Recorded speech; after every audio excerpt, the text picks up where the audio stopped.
જેતપરમાં જે Hitachi સળગાવવાનો case હતો એ Hitachi સળગાવવાના મામલે હવે પોલીસની કાર્યવાહી જોવા મળી છે।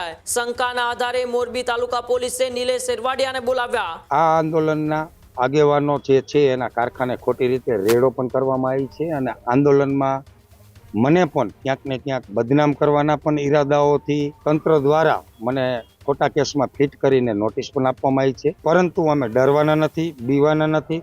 આ ભાજપના ફોલ્ડરિયાઓને જે કરવું હોય તે કરે।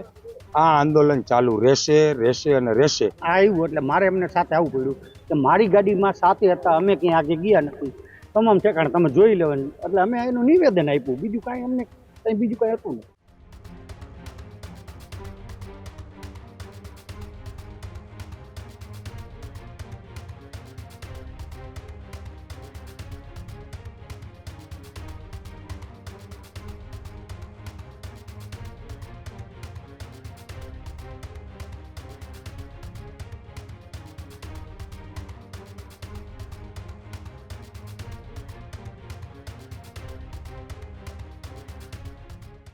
જેતપરમાં જે હિટાચી સળગાવવાનો કેસ હતો એ હિટાચી સળગાવવાના મામલે હવે પોલીસની કાર્યવાહી જોવા મળી છે।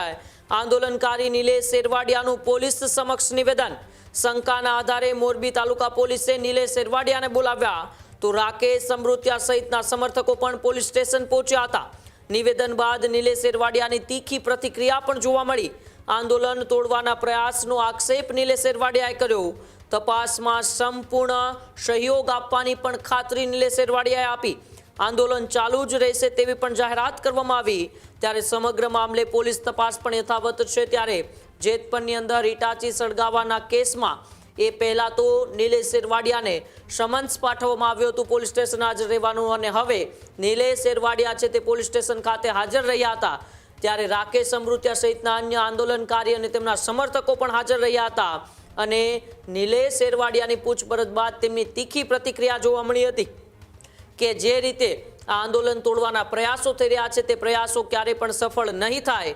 તપાસમાં અમે સંપૂર્ણ સહયોગ આપીશું અને આંદોલન આવનારા દિવસોમાં ચાલુ જ રહેશે તેવી પણ જાહેરાત છે તે નિલેશ સેરવાડિયાએ કરી હતી। ત્યારે પોલીસ પણ સમગ્ર મામલે તપાસ તેજ કરી રહી છે।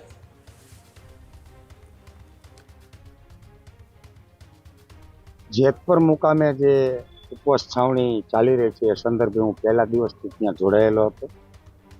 તે દરમિયાન કોઈ અજાણા ઈસમોએ જેતપર ગામની સીમમાં કોઈ હિટાચી સળગાવેલ એ સંદર્ભમાં 1 મહિના પછી પોલીસ તંત્ર દ્વારા તપાસ કરવામાં આવેલી અને ઇન્સ્પેક્ટર શ્રી તિવારી સાહેબ દ્વારા મને નોટિસ આપવામાં આવેલી। તો નોટિસનો જવાબ આપવા અમે આખી ટીમ આવેલી છીએ। કારુભાઈ અમૃતિયા છે, રાકેશભાઈ અમૃતિયા, કારુ કાકા, નિલેશભાઈ સરપંચ છે, જેતપર ગામના પૂર્વ સરપંચ, અને બધા ઘણા બધા યુવાનો છે સાથે। વકીલની ટીમ લઈને અમે લીગલ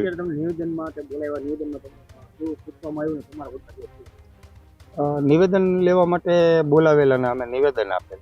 નિવેદનમાં પૂછવામાં આવેલ રાત્રિ દરમિયાન તમે ક્યાં રોકાયેલા હતા, તમે કોની સાથે હતા, કોને કોલ ડિટેલ કરેલી, ફોન કરેલા, એ બધી ઝીણી ઝીણી ઉલટ તપાસ કરેલી।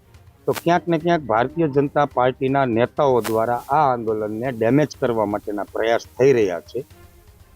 આ આંદોલનના આગેવાનો જે છે એના કારખાને ખોટી રીતે રેડો પણ કરવામાં આવી છે અને આંદોલનમાં મને પણ ક્યાંક ને ક્યાંક બદનામ કરવાના પણ ઈરાદાઓથી બદનામ કરવાના આક્ષેપો પણ કરોડો રૂપિયાના થયા અને ત્યારબાદ એ આક્ષેપોથી હું બદનામ નહીં થતા પોલીસ તંત્ર દ્વારા મને ખોટા કેસમાં ફિટ કરીને નોટિસ પણ આપવામાં આવી છે, પરંતુ કાયદાનું કામ કરશે।